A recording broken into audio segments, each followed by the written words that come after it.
Hi ಎಲ್ರಿಗೂ ನಮಸ್ಕಾರ, welcome to my mini vlog. So ಇವತ್ತಿಂದ 45 ದಿನ ನನ್ನ ವೆಯ್ಟ್ ಲಾಸ್ ಜರ್ನಿ ಸ್ಟಾರ್ಟ್ ಮಾಡ್ತಾ ಇದ್ದೀನಿ. ಸೊ ಅದಕ್ಕೆ ನೀವು ಮಾಡೋ ಲೈಕ್ಸ್ ಕಾಮೆಂಟ್ಸ್ ತುಂಬಾ ಹೆಲ್ಪ್ ಆಗುತ್ತೆ ಅಂತ ಹೇಳ್ತಾ ಈಗ ವಿಡಿಯೋ ಸ್ಟಾರ್ಟ್ ಮಾಡ್ತಾ ಇದ್ದೀನಿ. ನಾನು ಇಕ್ಕಿದ ಅಲಾರಾಮ್ 4 ಗಂಟೆಗೆ, ಎದ್ದಿದ್ದು ಮಾತ್ರ 6 ಗಂಟೆಗೆ. ನನಗೆ ಪ್ರೆಸೆಂಟ್ ವೆಯ್ಟ್ ಇರೋದು 54,600. ನಾನು ಎಕ್ಸಸೈಸ್ ಮುಂಚೆ ಕಾಲೇಜಿಗೆ ಹೋಗ್ಬೇಕಾದ್ರೆ ಮಾಡ್ತಿದ್ದೆ, ಈಗೆಲ್ಲ ಮಾಡೋದು ಬಿಟ್ಬಿಟ್ಟಿದ್ದೆ. ಮತ್ತೆ ಸ್ಟಾರ್ಟ್ ಮಾಡೋಣ ಅಂತ ಸ್ಟಾರ್ಟ್ ಮಾಡ್ತೀನಿ. ಯಾವಾಗಲೂ ಸ್ಟಾರ್ಟ್ ಮಾಡಿದರೆ ಮತ್ತೆ ಕಂಟಿನ್ಯೂಸ್ ಆಗಿ ಹೋಗ್ತಾ ಇರುತ್ತೆ.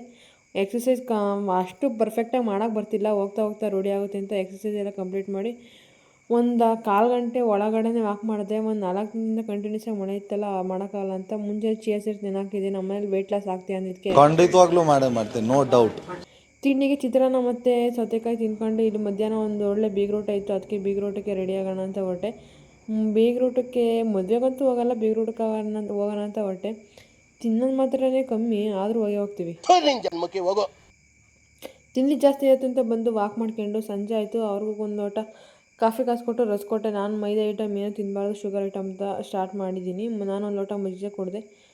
ಮಜ್ಜಿಗೆ ತೀರಾ ತೆಳ್ಳಗೆ ಮಾಡ್ಕೊಂಡು ಕುಡಿದ್ರೆ, ತೀರಾ ಗಟ್ಟಿ ಕುಡಿಬೇಡಿ. ಈ ವಿಡಿಯೋ ಇಷ್ಟ ಆದರೆ ಲೈಕ್ ಮಾಡಿ, ಶೇರ್ ಮಾಡಿ, ನನ್ನ ಪೇಜ್ನ ಫಾಲೋ ಮಾಡ್ಕೊಳ್ಳೋದು ಮಾತ್ರ ಬೇಡಿ. Thank you so much.